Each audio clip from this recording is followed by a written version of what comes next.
Hello, everybody. Welcome to Inalienable Sovereignty Conversations for Elevation. This is Amanda Ella West, your quicker waker upper, and I am so pleased to have joining me today Monet Clark, who's an incredible performance artist and visionary. And I'm going to have her share a little bit about herself right now. Welcome, Monet. Hi, I'm so happy to be here. And I wanted to mention, I don't know if you realized this, that we were both performing at Penny Slinger's Oh, yeah. Dragon's Pearl party. Oh, Did yeah. you remember that was I me? Okay. totally remember you. Yeah, Unforgettable. yeah, that was an amazing, amazing night. And Amanda was the dragon at the end. Yeah, and my dog started joining the performance. Do you remember that? He like bent down because he was so amazed by your, she had this incredible mask on. So anyway, um, yeah, so I started out as a photographer since childhood, I was always had a camera in my hand and I needed a way to express myself. I grew up in a really stressful household and so this was my outlet, and being in nature. I grew up in Topanga Canyon. The backdrop that's behind me is Topanga Canyon. Incredible Beautiful. place where the mountains meet the sea is what the name means. And Mm, all of us children who grew up there have this really deep connection to the land. mhm. It makes you indigenously minded, even though we were all a part of this Western culture. There was a real incredible mix of the back to nature movement in the 70s. And my mother is mixed race. She's Filipino, Native American, and Irish. And my father's Irish and English. And anyway, I had a big Filipino family, and we went back to Oklahoma a couple times and saw the Native American side, but they weren't super involved in our life. But it was very important to me that they were a part of my family. And so I grew up in this really rich, multicultural, spiritual community that is Southern California in that period, where all kinds of cultures were mixing and sharing. Healing, a lot of it was based around healing modalities, and learning about simple stuff, basic herbal medicine, plant-based medicine. But there were concepts that people would talk to me about just growing up that I would hear. They talked to the poison oak plant, so they had to stop getting poison oak, and they did. Yeah. So, these kind of things were normative to Mm. my understanding of the world. My worldview was very indigenous. And I talk about this a lot, where the indigenous perspective is not only people of brown skin of the Americas. Of course, we know that, there's very few intact cultures, but there are some that are spread around the world, like the Sami, for instance. And so I think my mother was decolonizing herself, although it wasn't called that then. Absolutely, because the Filipino side was absolutely colonized by the Spanish and Catholicized. And so she was a seeker, a spiritual seeker. And she would take me around to all these um, psychic churches and spiritual healers and yogic classes and acupressure. And so I was just immersed from day one. Mm. And there, of course, was a lot of psychedelics. And, that was part of the culture. At the same time, I was immersed in movies, immersed in television. We were in LA. So I really connect with looking through the world through a lens, through a camera. That creative outlet, like I said, started early. I studied photography in high school, formally learning to print silver gelatin printing before there was digital. And then we moved to Northern California for a period. And then I ran away to San Francisco during the height of in the 80s, during the incredible, it's like a renaissance period of creativity, of artists and radical thinkers and radical politics and, gay and lesbian rights and gender bending, and I was immersed, and I was just surrounded by artists. I mean, it was the most amazing education before I even went to art school.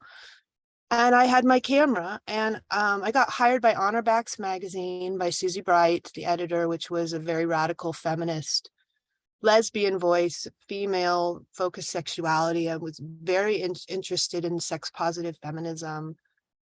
And what else was a big influence? Then I got a scholarship to the San Francisco Art Institute for photography.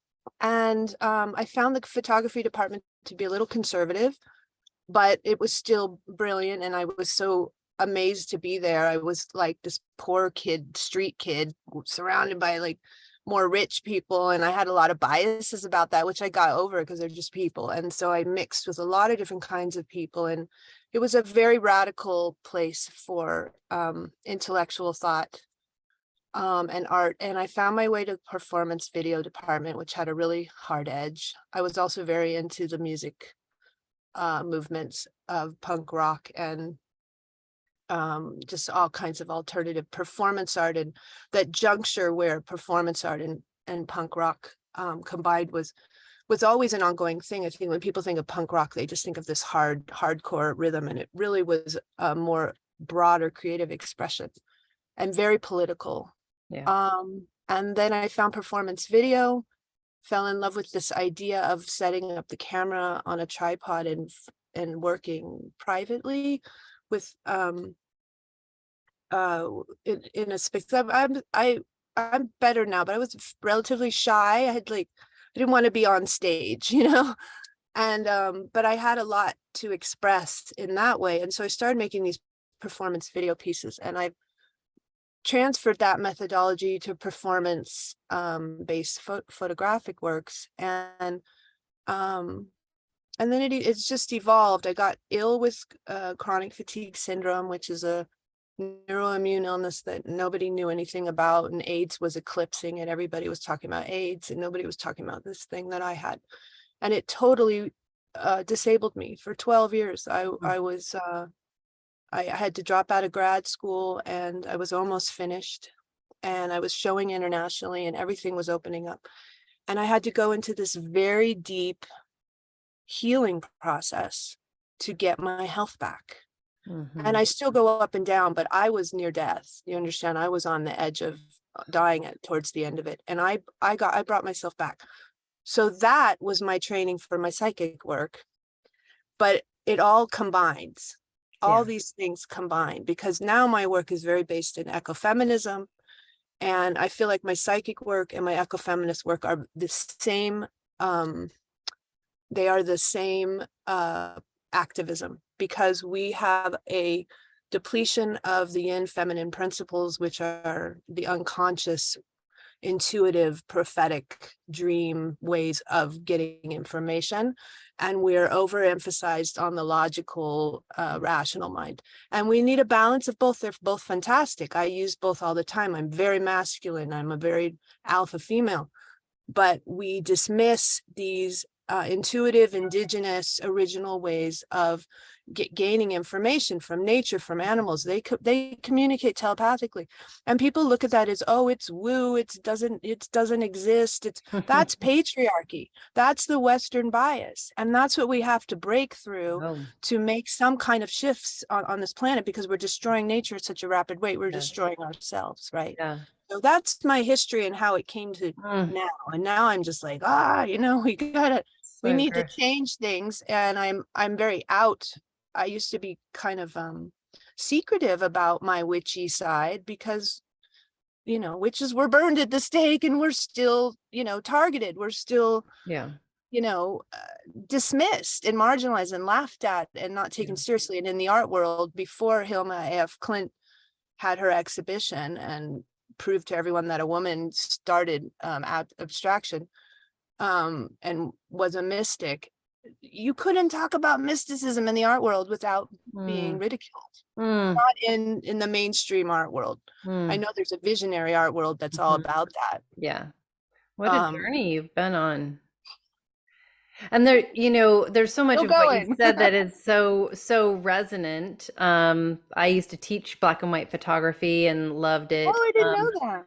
Yeah, and did a lot of performance art as well. But unfortunate, I mean, I don't say it's unfortunate because I know I'm doing purpose work, but I put down all that stuff because I honestly didn't have faith in my own ability to do something that was going to support me. I was stuck in an old paradigm back then. And first of all, I want to say how much admiration I have for you in being so committed to your art.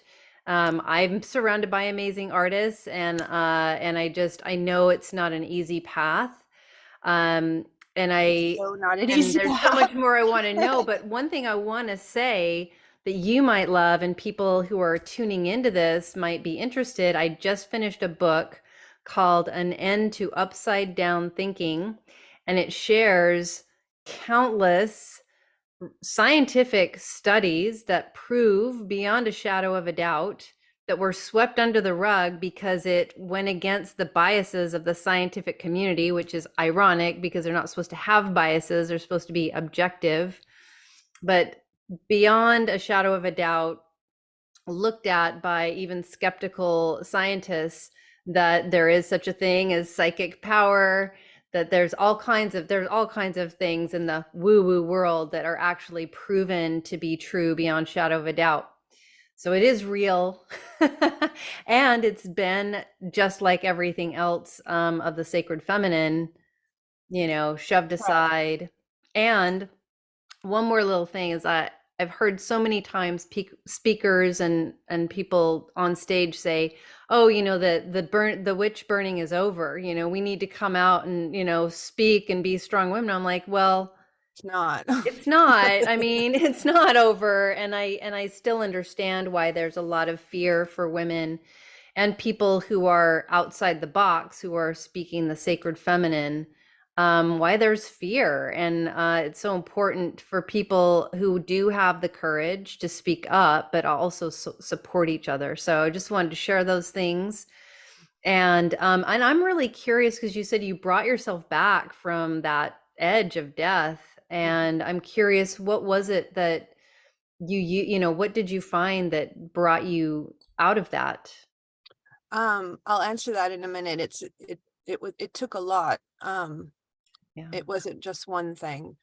But I want to say, as far as the witch hunt continues kind of thing, it's taken a different form, of course, but I'm working with this organization. It's a magazine, Koyeret Arts. It's based out of Germany, and the editor's about to publish a piece on my work and feature about 15 of my images and so forth.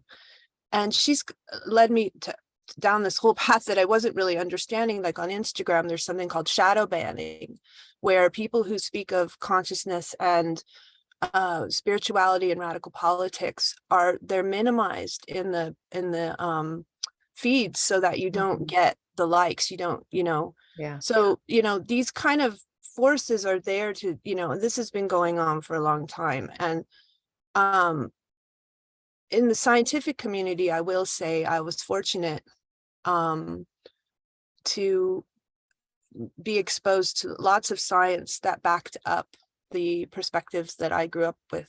For instance, there's Andrew Whale, the naturopathic doctor, who's made so Yeah. much strides in integrative medicine so that it's not considered something on the fringe. It's absolutely part and parcel to Western medicine now. I'm never opposed to Western medicine as a whole. I just think that it forces the body, and sometimes you need that if you have a car accident, but some other times you need this integrative approach that works holistically with the body systems which are designed to heal.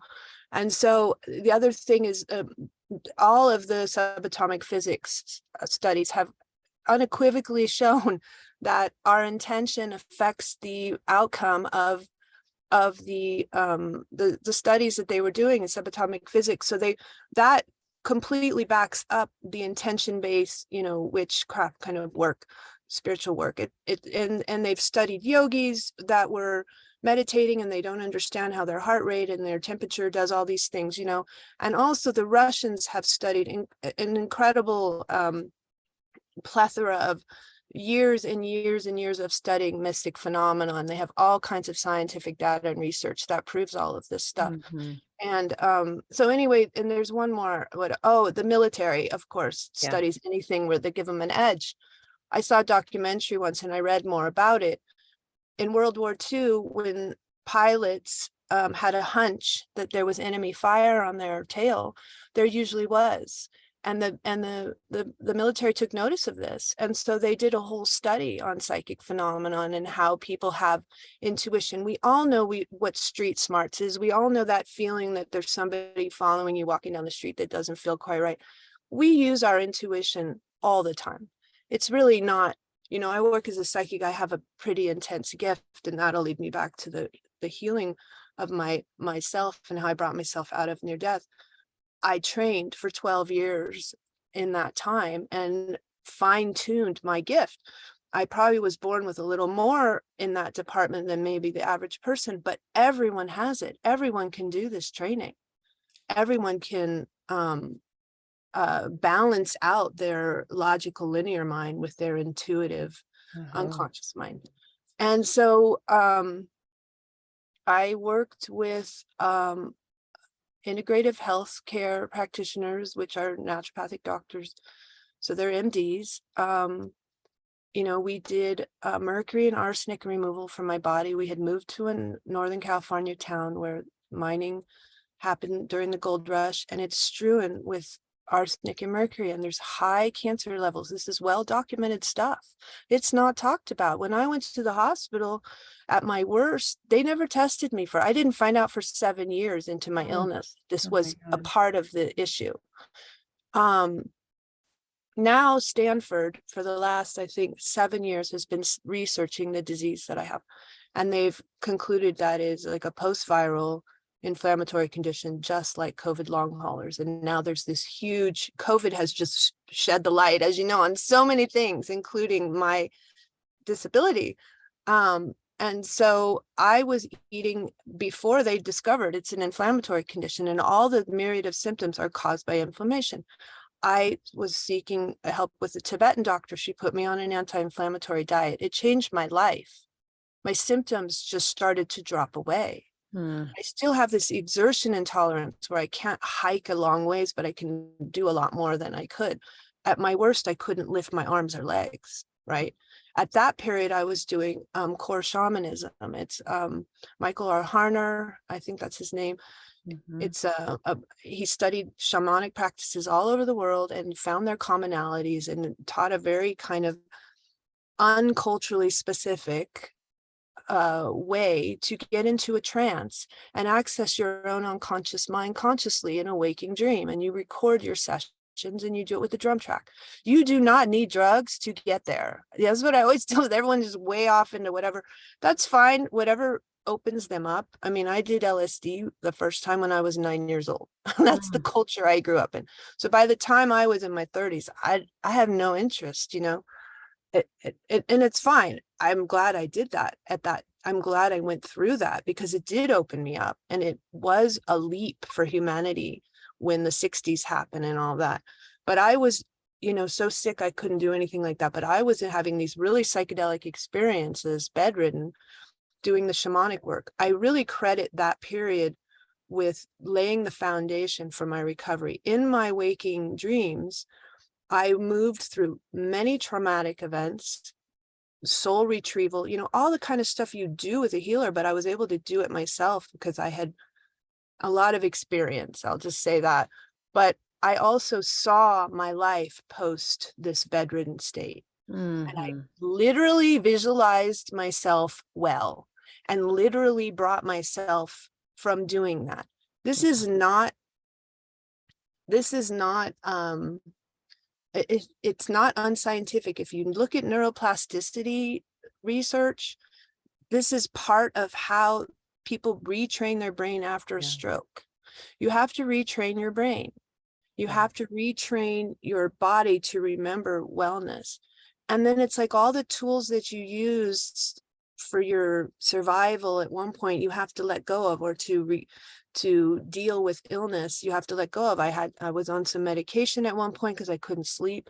There was Western sides to this too. At one point I couldn't sleep. I was dying because I couldn't sleep.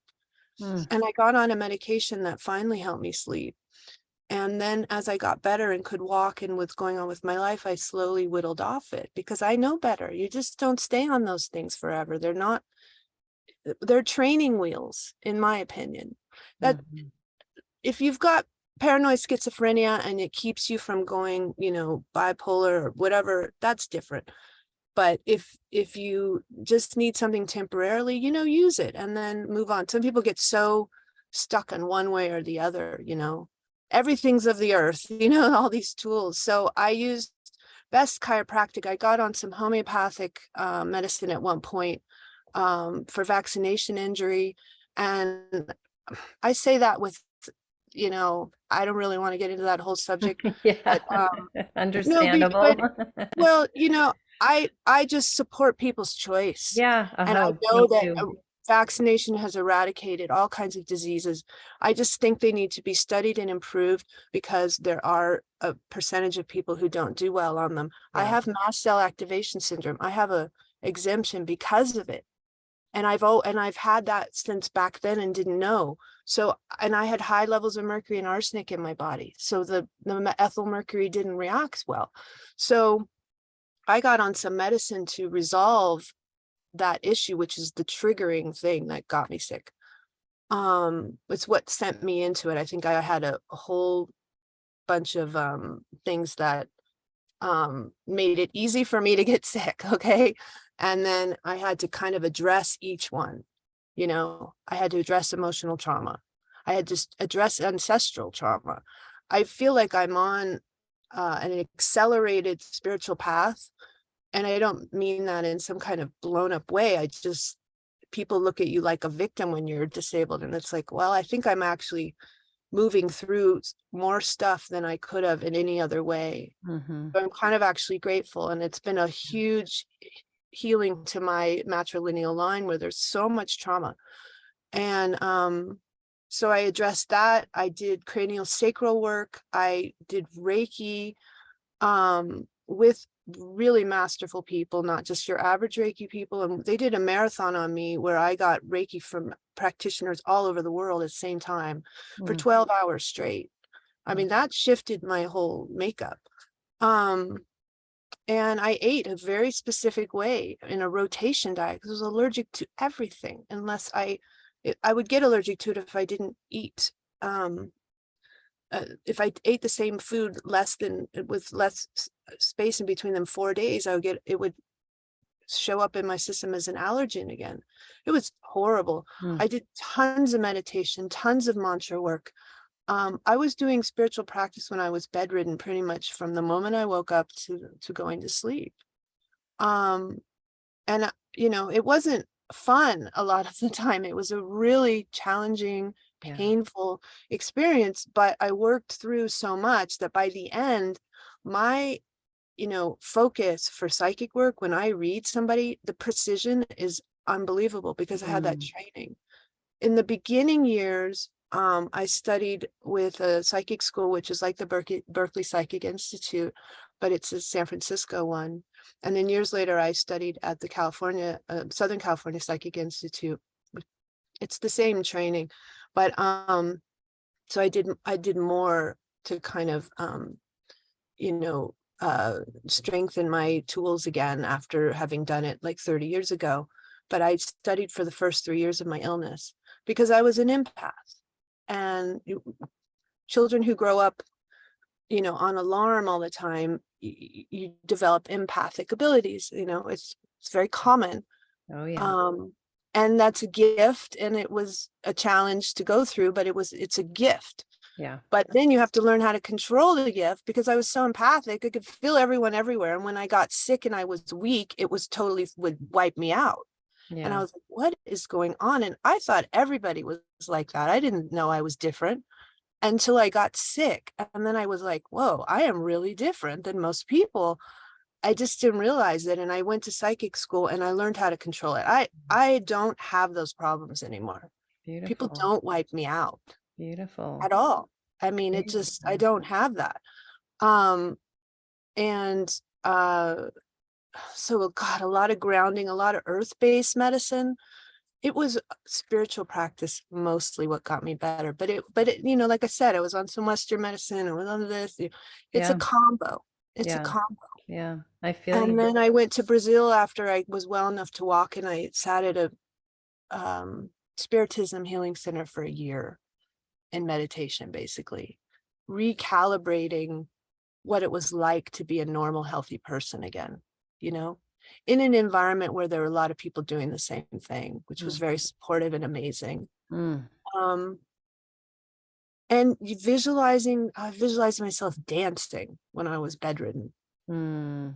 I could Beautiful. barely move, and I'd just be like this, like I'm dancing.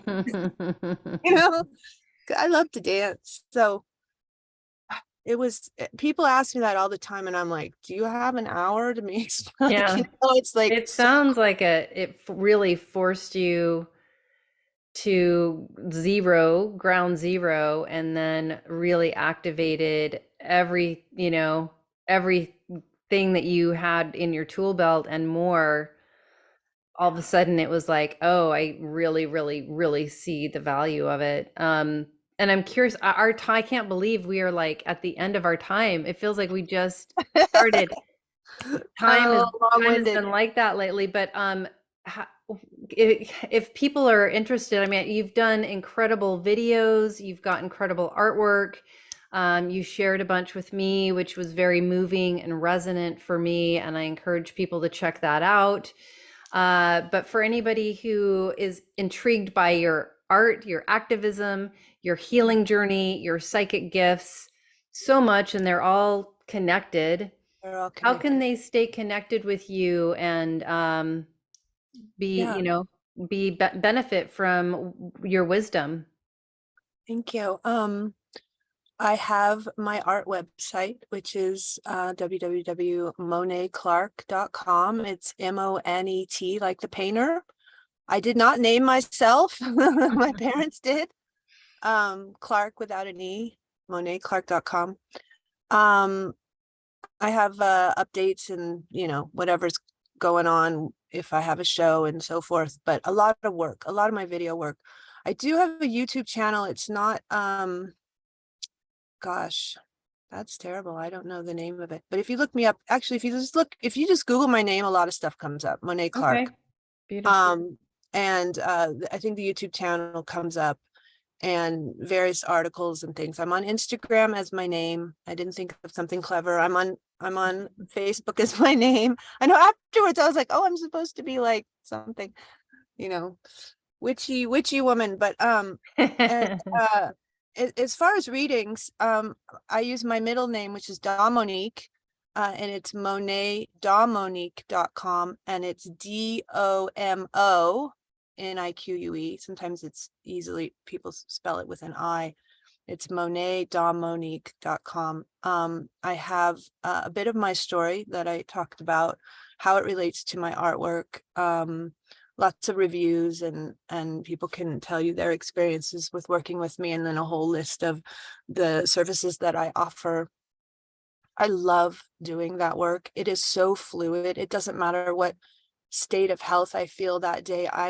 My super consciousness clicks in when I go into reading state, Hmm. and it blows me away every single time. I'm like, I'll see like some ancestral thing with someone, and I'm like, are your parents like whatever, and I can see the ancestors, and it's just amazing. It's Mm. amazing. And all the research they've done on the DNA and how ancestral traumas passed down, this is something people talk about a lot right now.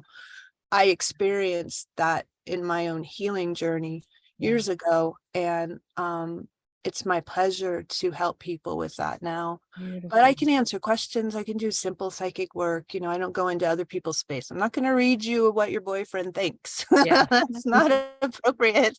right. I'm going to help Ask you get them. into a space. Yeah, ask him. I'm going to help you get into a space where you are clear about what decisions you want to make. I don't tell people what to do. I don't predict the future so much. I think people think that you go to the oracle and you get that. it comes through sometimes and it seems appropriate to say something. So I will not say never. But generally I help people in a reading and they see it. Yeah. That's my job, is to Yeah. help them see it Yeah. and how they can get to the future that they want to co-create for themselves. Beautiful. What are the blocks that are keeping them from shifting to getting to that place, that healing? So, yeah. So, Beautiful. mhm. Beautiful. So many gifts. Well, I'm excited that we're reconnected. Yeah, Never me forgot too. about you, but I'm glad that you're a little bit more out, active and that you've Yeah, recovered and things yeah. are looking up for you. And I'm so grateful for your time and reconnecting. And thank you for sharing your story. Maybe you can come back and share a little bit more next time Okay. because like Yeah, this one just went by super yeah. fast. So thank you, Monet. Bless Oh, your thank life. you. For all of you out there, Monet Clark, you can see it on the video. Oh, I'm pointing up. I don't even know where, but you can see her name and check her out. Stay connected, and we'll be here next week. Same amazing time and channel. And until we get to connect again, bless your life and may the source be with you. Thank you. Thank you so much. Thank you.